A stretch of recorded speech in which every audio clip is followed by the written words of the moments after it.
শুভ সকাল বন্ধুরা, সকলে কেমন আছো? আশা করি প্রত্যেকেই খুব ভালো আছো। তো আমরাও খুব ভালো আছি। আর রিয়া স্টোরির আর একটা ব্লগে তোমাদের সকলকে স্বাগত জানাই।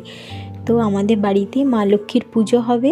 পৌষ মাসের সংক্রান্তিতে মা লক্ষ্মীর পুজো হয় কৃষক বাড়িতে। তো এবছর আমরা মায়ের প্রতিমা পুজো করব।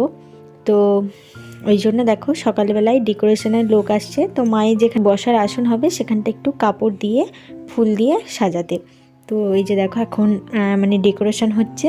আর আমাদের এই মা লক্ষ্মীর পুজো মানে আমার ঠাকুরদা মানে আমার দাদু শ্বশুরের বাবার আমলে, মানে আমাদের বড় বাবার আমলে মা লক্ষ্মীর পুজো হতো। তো তারপরে কিছু কারণের জন্য মা লক্ষ্মীর পুজো বন্ধ হয়ে গিয়েছিল প্রায় 30-35 বছর। আমার বাবা মানে আমার শ্বশুরমশাই তিনি তার ঠাকুরদার আমলের পুজো আবারও শুরু করবেন এবছর থেকে।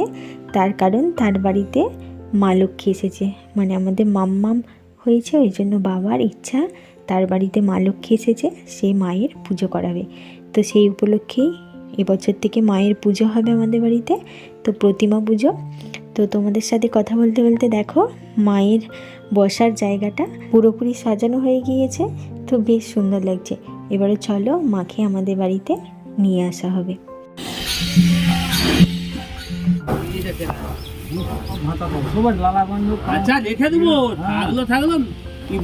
ওই দেখো আমাদের মা আসছে, আমাদের মা লক্ষ্মী। তো কতদিনের অপেক্ষা আজকে অবসান হচ্ছে। অনেক দিন ধরে আমরা অপেক্ষা করে যাচ্ছি যে কবে মায়ের পুজো হবে, কবে মা আসবেন আমাদের বাড়িতে। তো এই যে দেখো আমাদের মা চলে আসছে। আর এই যে এখন বাবা এখন মায়ের বসার যে জায়গাটা সেখানটা এখন ঠিক করে নিচ্ছে।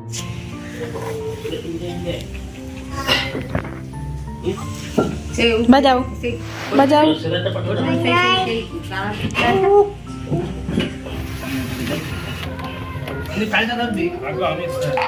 মাথাটা দেখবি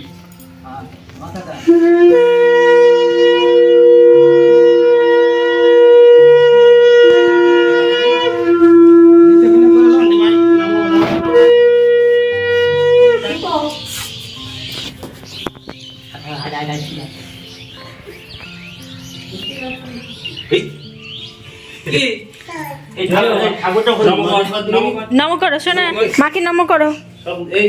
নম